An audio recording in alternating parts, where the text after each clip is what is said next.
I'm wary of panels this big. They're unwieldy. Fights can break out. I should know better than to ask each of you a question that you get to answer in your own time, but I'm going to trust you and give you a prompt. The question in the session description is, what does it take to move from today's early quantum utility to full-on quantum advantage? I'm interested in, here's your prompt, what does it take? Don't tell me about where you are now. Don't tell me about where you'd like to get to. Tell me specifically and only in 45 seconds each, what it takes, what's missing, what the secret ingredients are for getting there. So, if you'd like to start. Sure. So I represent Rigetti. We develop essentially superconducting gate-based quantum computers. From our perspective, what it needs to get to the quantum advantage, if you will, when you can demonstrate practical applications superior than classical computing. Minimum number of qubits is 1,000, minimum fidelity 99.9%, 2-qubit gate fidelity, gate speeds faster than 20 nanosecond, and real-time error correction. If you get those 4 things, we think we can start doing real-life demonstration with quantum computing that are superior than classical computers. And our view is we are roughly about 4 to 5 years from that point right now. Okay. Go on. So in 45 seconds, this is going to be fast. Ultimately, it's better hardware. I think everyone here agrees what we need is substantially better hardware. And I think the way we think differently about this at Oxford Ionics is that we think the supermetric here is error rate. If you can reduce error rate just a bit, everything becomes easier. You can reduce the number of qubits you need to solve these really large-scale problems down to something you can fit on a single thumbnail-sized die. And we're now at the point where we've shown error rates that are substantially better than anything else out there, below 10 to the minus 4 error per 2-qubit gate, which then means we can tackle these really meaningful problems with just a few thousand physical qubits. Okay. Richard? Yeah, thanks. So I'm Richard Murray, Chief Executive of Orca, building photonic quantum computers. So again, like the others, agree that hardware is one of the main challenges. But I think our specific perspective is very much about very intense focus on usability and customers. And I think if you look at the history of computing, NVIDIA being the biggest success recently, it sort of litters of examples where someone has done something really well, but have failed to do something else adequately. The other things sometimes being software environments, usability. And so I agree with the others that hardware matters a lot. But in our experience, it's also about very, very close integration, for example, with high-performance computing and a great user environment to actually program real applications. Okay. Sarah? Great. So I think there's a few things that we need to get to advantage. Certainly we need the hardware and the software that allows the quality of systems that we need to do the applications that we think are candidates for advantage.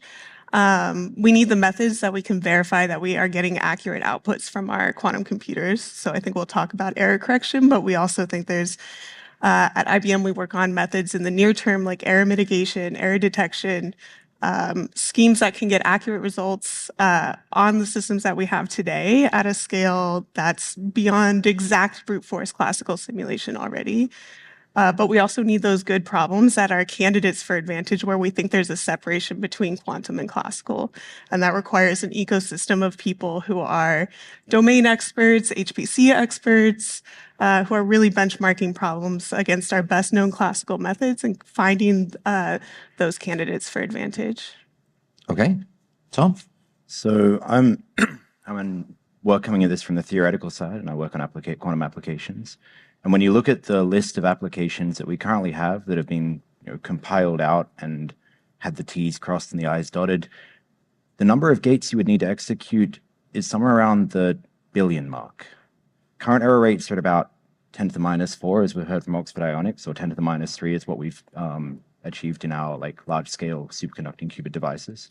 I think it's really important when people report these numbers to report not the number you can achieve on a single qubit, but you need to integrate this across a large chip because you need to take that into account.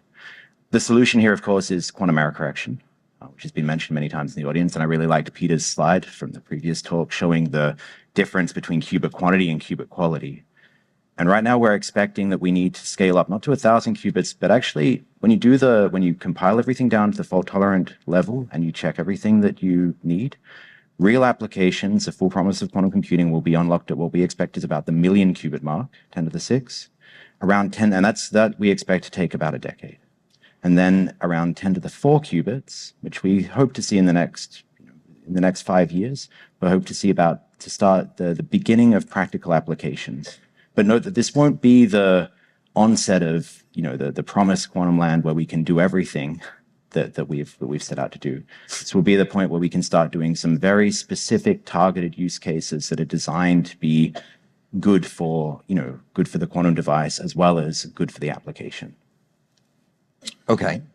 A fight has not yet broken out about platforms. Great. Great start. The issue, though, is, some sort of different numbers shared. If we stick to the hardware numbers for the moment, we don't want to get too nerdy about this, but I think for a lot of people who don't get nerdy about those kinds of numbers, what 2-qubit fidelities are good or not good enough or not as good as the best, benchmarking. How do people outside the core of this industry know how each of your companies is doing, or how the industry as a whole is doing? Is there yet a number? Can we even sensibly talk about a number where we can say, this is how things are going, this is how close we are? Who wants that one? Well, maybe I'll start to illustrate that the problem with benchmarking. One of my colleagues describes the problem with benchmarking as being there are lies, damn lies, and then there's benchmarking. Because, as we're seeing in the quantum industry, everyone creates their own benchmarks. It's a sort of minefield of whose benchmark is best. I think one thing that is key, which underpins all of this, is very much about application benchmarking. We can talk all day about how many qubits people need, what the quality of qubits and things like that. But let's remember that all of those are linked to our expectations to unlock applications and algorithms. So as a sort of non-physicist, it makes sense to start with those applications. What are the first applications? What are the requirements of those? And you can benchmark towards those actual applications. And this is how high-performance computing operates. You can get benchmarks that tell you how good applications run on different high-performance computers. Quantum shouldn't be any different. And I think we are seeing, certainly Orca has some benchmarks against some of the first applications in, for example, machine learning and advancing machine learning. So my perspective, it's a little controversial, is that we have yet to migrate truly to beyond qubits to application benchmarking. But in there lies genuine user engagement. People from user communities understand application benchmarking. They don't necessarily want to know about qubits. No, that's fair.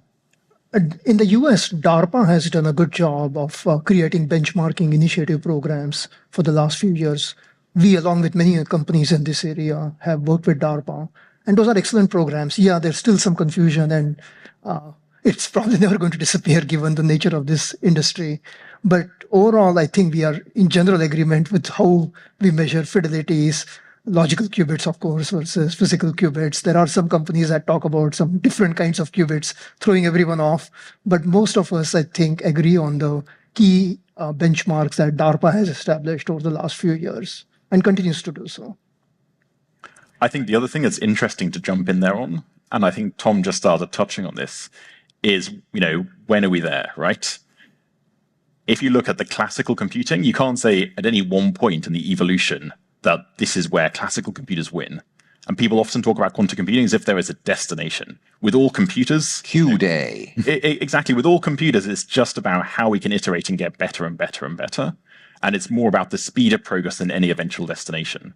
There will always be theorists. There will always be users. There will always be customers who say, if you just get another factor 2 there, then it's done for me. Then there'll also be customers saying, no, I want another 8 orders of magnitude until I even get out of bed.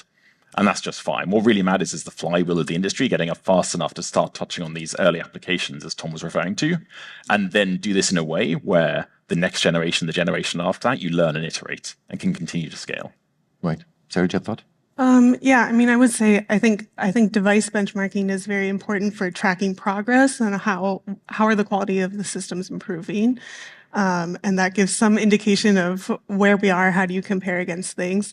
But at the same time, if you think about what are the applications you're going to run down the road, resource estimations are very hard if you don't know exactly what is that going to look like, what is the error correction code you're going to use.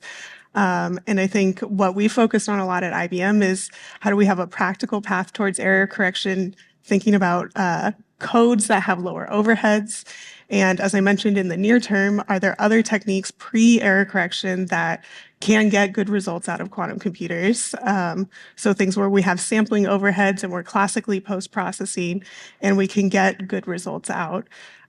So the device benchmarking gives you how good is the hardware, but you need to also think about how are the techniques that you're using on top of the hardware to reduce the effects of the noise. And then, along the applications benchmarking idea, I think really systematically comparing, not application benchmarking as a device benchmark, but really application benchmarking, comparing quantum and classical state of the art to understand really is quantum a candidate for a solution to a problem. Well, I think it's interesting that we've reached a stage now where application benchmarking is sort of a thing. Because I'm like, I remember when these things were new and the qubit counts were like sub 10 and people were amazed.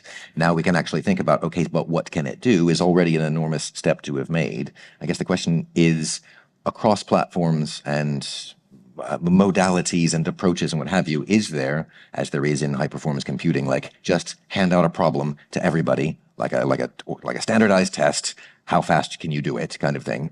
Are we going to get there? I reject the assumption of that. If you look at AI, right, you'd think we know how to benchmark AI. Every single different person building different types of AI hardware, AI software, all has their own favorite metric they're best at. Right, like ultimately, the customers also then don't care about this. They find platforms that have one particular benchmark that works well for them, but a slightly different customer can find a completely different benchmark that maps best to their use cases. Richard? Well, I'm going to be provocative, and I'm Love it. going to be provocative because what's the title? The Economist Commercializing Quantum. As industry people, there is a very standard benchmark for adopting new technologies. It's something called return on investment. And the reason I mention that, half the people in the room are sighing, the other half are wondering what I'm talking about. I think in quantum, that phrase, even this talk, quantum utility, quantum advantage, that what we should really be talking about is what is the return on investment. And we're all gearing up towards that, but it's not a commonly asked question. And I think what's starting to come out are several things that highlight how that formula is challenged because the system costs are expensive. What is the return on investment when you're having to invest in a $100 million quantum computer?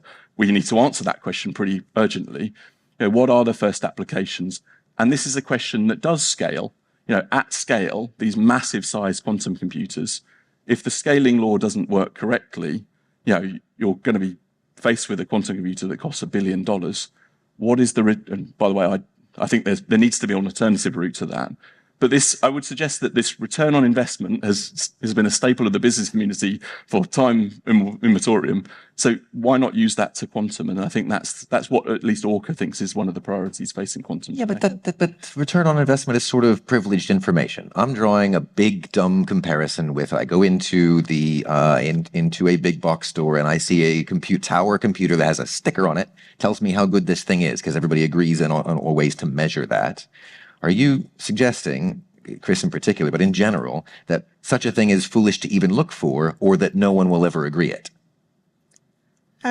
I would maybe say I think there's kind of a spectrum of thought on, we need complexity theory-based proofs that we're getting an advantage from quantum over classical to, at the other end, if it works and we're getting good, useful results. And I think really in the near term, we need some rigorous heuristics for understanding the path towards that practical use case, right? So for the research, we need to understand, we have these kinds of benchmarks, comparisons to direct where we go next, look for those good problems. And I'll just throw out one example. We've worked with a number of institutions in establishing working groups that are thinking about different domains that may be candidates for quantum. And one of them is focused on optimization. And just in the past couple of weeks, they've put out a paper on this group of people from 16 different institutions looking at 10 classes of problems from optimization that are relatively hard to do classically at relatively small sizes, so they may be candidates for quantum. And they propose really systematically benchmarking those things. And maybe we get to a point where we're at a scale that, we don't really care about, is it beating, each method to what percent, and it's just useful and it's more accessible. But I think this benchmarking approach gives some rigor to how do we find good applications and iterate on our algorithm development in the near term. I do think we need to have keep ourselves honest with the competition with classical computers, though, because if we keep telling people that we're going to deliver a quantum advantage, and we don't, and people can keep saying, "Oh, I can beat your quantum computer with my classical hardware," they're going to lose trust. And the return on investment that we may get this year is not going to be the return on investment that we get in 10 years' time. And we don't need money now. We need to sustain a quantum industry that's actually going to go and deliver the devices that are going to benefit humanity. But we do need more. We do need more applications research. One of the problems is that it's really hard to. I think someone here, I think maybe Richard already said, it's really hard to compile things down to a device that doesn't exist yet, right? We focused on this at Google. We've put out a $5 million X Prize in collaboration with GESTA, the Swiss Hub for Research, to try to get more, not just get more applications that are beneficial for humanity, but also get those applications down to real numbers that we can think about executing on the device, so that 10 to the 9 number that I mentioned earlier can be dragged down further, right? For early fault tolerance, we're thinking about, we want to have applications that have around 10 to the 6 or 10 to the 7 gates. Those are the numbers that we're really keen on seeing for the next 5 years. And we think we're going to get there. But applications research has been lagging a little bit. And, we need to make sure that, as it was said before, I don't want to get a 1 million qubit quantum computer just for it to sit around idle because I don't know what to do with it. That would be a really bad state of affairs. This comes back to the earlier comment that what this situation needs is an ecosystem, right? And we're going to talk about this at later on in the conference, but getting the sort of users involved early, I recognize, is a real chicken and egg problem. Please come in and talk to us about the problem we can't solve yet. But surely it helps in working in tandem, and that the desires of end users might, in fact, in some meaningful way, direct where you focus your efforts. Has anybody run into that yet? Does anybody want to run into that? What's missing from that? I would argue that's already happening, and it's spinning up a lot faster over the last 2 years. And exactly as Tom was saying, right? You need software as well as better hardware. It's incredibly difficult to get a really motivated and meatware and real people. And all the other stuff around it. And it's incredibly hard to have a really motivated large team of talented quantum software developers when all you're doing is proving it on a whiteboard and saying, "I think it might work. We'll find out in 3 years' time."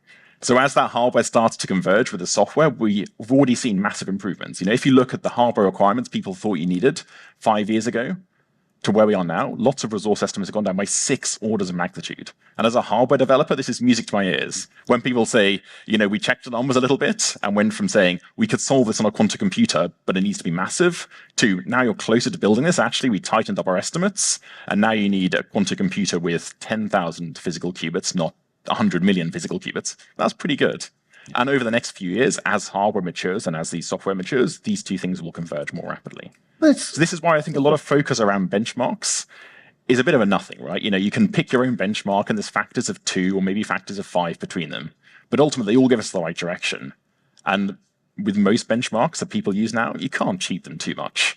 Ultimately, you need better hardware, you need to get it better faster, you need better software, you need customers that can work with all these things. And then ultimately, it's this ecosystem speed of iteration. The greatest result of NISQ has been the inspiration of the next generation of quantum scientists. I was going to point out that there's dozens of problems that we are all familiar with, which are intrinsically very hard to do with classical computers. So it's naturally tempting to choose those problems when every time you advance your quantum computers to test out how good your computer is with those problems. And that's good. We should be doing that anyway. But in addition, it would help to take regular problems that are being solved by CPUs and GPUs and benchmark ourselves for those regular problems, because that's where we are not doing an adequate enough job, in my opinion. I mean, ultimately, that gets to that ROI discussion that Richard was bringing earlier. Ultimately, data center managers are going to decide when quantum computers are going to enter data centers, and we have to show them that practical problems can be dealt with, not just some esoteric isinglass problem where we can claim quantum supremacy, declare victory, only to find out that a regular generic problem cannot be solved with a quantum computer with the efficiency of a classical. Well, that's as well. This is sparked more. I'll just quickly jump off onto that and say I think there's a really interesting angle there which people don't talk about enough, which is power efficiency. Which is, it's easy to say, I want to have this world-class supercomputer that can outperform any classical computer and solve a problem in a day that would take 1 million years. Actually, a lot of customers are very happy solving a problem in a day where their supercomputer solves a problem in a day, but doing it on something that costs less or uses 4 orders of magnitude less power. And some of the most interesting applications we're looking at the moment sit at this edge of it's just cheaper. It's not faster. It's just better and cheaper. See also our conferences on AI. Park that one for the moment. Richard, quickly, we've got to move on to one more topic. Oh, sorry, I was going to make one clear point, one point just to add on to what others. I mean, what we're really talking about here is co-design. And it is the case, and I think all of us are in agreement that what you don't want to be doing is building any of this stuff in isolation. You want to be, if you're a hardware person, you want to be immensely clued up with the application side and vice versa. And the reason for that is, in case it's not a big surprise to anyone, quantum computers are imperfect. And they will be imperfect for a long, long time, even beyond once we have error correction. So as an application person, you have to be super clued in to the hardware, to the noise models, to which qubits can be connected with other qubits, and what the noise models need to look like in order to actually run these applications. So I think it is clear that you need very, very close alignment. And in our case, we actually have hardware and software working together within the same company. You need very, very close alignment between the people building the hardware and the people running the low-level software and then the applications, if you want to extract the most value in the short amount of time possible. A full stack of humans. A full stack of humans. And by the way, that could be in partnership. Yeah. That doesn't mean you have to do it all within one company in partnership, but also within a company. I might be misusing the technology up here, but it would appear that there are no questions yet. First of all, is everybody empowered to ask questions? Do you know how to ask questions? Is everybody, yeah, do that. We want this not just to be us going blah, blah from up here. Wait, no, use the thing. Use the thing. There is a mic going around if you absolutely refuse. But yes, please now and for the rest of the whole conference, get involved when you can with these panels. We're setting aside time on purpose to make room for that. This is a multi-way conversation. The thing I wanted to get onto is if we've come to this applications benchmarking. Applications are the measure. The customers will bring you your applications. Okay, it's early in the conference program, so we get to tackle this one like fresh. What applications do you mean? Which applications do we think A, are good for benchmarking, B, that people will see the return on investment, the sort of like super long range benchmark? Who wants that one? Who's got a favorite? From what we have seen from our own work as well as others' work is applications that involve probabilistic questions seem to be more suitable for quantum computing, where you are asking questions, what are the chances of something happening? What are the chances of financial recession happening in the next 6 months? Very relevant question, at least for us in the US right now. But many questions like that, what are the chances of a drug molecule folding this way, that way, or the protein folding this way, that way? Deterministic kind of computation, standard addition, subtraction, those kinds of things are probably going to stay with CPUs and GPUs for a long time to come, and probably should never move to QPUs. It's the probabilistic analog kind of things where quantum computers seem to be more suitable. That seem to be, those are the applications that we should be looking at. Yeah, I think we are focusing a lot on applications for quantum simulation, chemistry, and material science as a likely early candidate. And I already mentioned optimization. I think that's maybe a next application area to look at, and one where the classical world has many decades of really optimizing the methods for practical uses, and we can kind of follow that example as well. And then longer term, thinking about math problems like linear algebra, PDE solvers, things like that. And I may be more optimistic than the rest of the panel about near-term advantage. But I think those quantum simulation problems are kind of the earliest candidates that we'll be thinking about. I think all of the big topic areas have been said already. I will point out, we've spent probably 10 years learning what quantum computers can't do. There is huge issues with data I/O. As mentioned, they can't, there's no quantum advantage in adding 1 + 1. And there are certain classes of problems. Optimization is a really tricky one because for general purpose optimization, we know we can only get a quadratic advantage, and we know that will not be enough to overcome the constant factor gap in a quantum computer. So this is a challenge. There are new and interesting technological developments algorithmic developments that have come in the last couple of years. And we're finding new classes of problems and new ways of playing with quantum computers to solve problems, for instance, in differential equations or solving large systems of coupled linear oscillators. There was a paper out of that from our group, which just found a new way of representing the entire problem that gave a quantum advantage.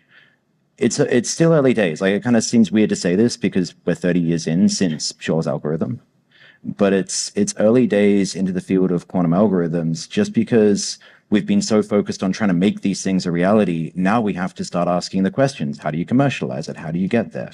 And it's really cool to see the progress in the theory side of the field over the last couple of years. Yeah, I'd just add, actually, you're not alone in wanting or believing in ultra immediate applications. So we're also of the belief that long-term stuff will happen, but as an industry, we need to be desperately striving for the very first applications as quickly as possible. So that's what we do. I don't think we're alone. I mean, our answer to that question is partly in optimization. Many of our customers have already trialed a lot of optimization type problems, but I think our sweet spot that we really focus our efforts on is in advancing generative AI models. So there's a lot that's talked about in terms of adding quantum into machine learning. There's a lot that maybe isn't so real, but Orca has found several applications where you do put a quantum computer inside of an existing generative AI model. And we do see benchmark, positive results, better generative AI models. So this is a massive point of contention, right? There's a huge probably disagreement on the panel about when will be the first application, which I don't mind diving into. We don't have time. Nope. But I will say as a closeout, my main point is it is imperative that we strive to deliver the first applications as quickly as possible, because users don't want to wait decades. We all know that. So all of us being sort of on the forefront of delivering applications in as quick a short amount of time, I would say is effective. Go on. Sorry, I was just going to add to this idea of having more research and applications, and I think there is a huge opportunity for more algorithm development, and that's going to be relevant for the near term into the long term. I think today, now that we have systems that are at a scale that we've never had before, really being able to iterate and test things out is a new paradigm really for quantum. So maybe we're looking at kind of rigorous heuristics to understand what is the path here, but we need to keep making the hardware better, but at the same time having this ecosystem of people coming together thinking about new ideas for algorithms and for applications. And just to jump off that, if I may steal another 15 seconds. 12. 12, deal. Any computer, any of the applications we have on computers now, most people wouldn't have predicted before computers actually existed. So part of this is having computers you can actually have a crack on. When you're at the point where you have to rigorously prove mathematical upper bounds on a whiteboard before you can run stuff on hardware, that sucks. When you can say this might just work, let's YOLO it and see, that's when you start really seeing virtuous cycles. I waited too late. You guys are suddenly very enthusiastic with the questions, many of them anonymous. I would encourage you to ask the questions that are definitely not going to get tackled now. When we go to the networking breaks, hassle these people. Presenter's prerogative. I'm going to ask you the one that I think make you squirm the most. If the question is about how fast we can make this happen for people, and speed being of the essence, someone asks, in a industry full of patents and closed doors, would an open approach mean useful quantum comes sooner and better? Shouldn't we all just work together? Who wants some of that? We absolutely believe in open approach. We partner with many companies over here to allow their various parts of the stack. We partner with Riverlane for software. We partner with QControl and others for control systems and their software. The spirit of the question, though, is about like radical openness. Like completely open.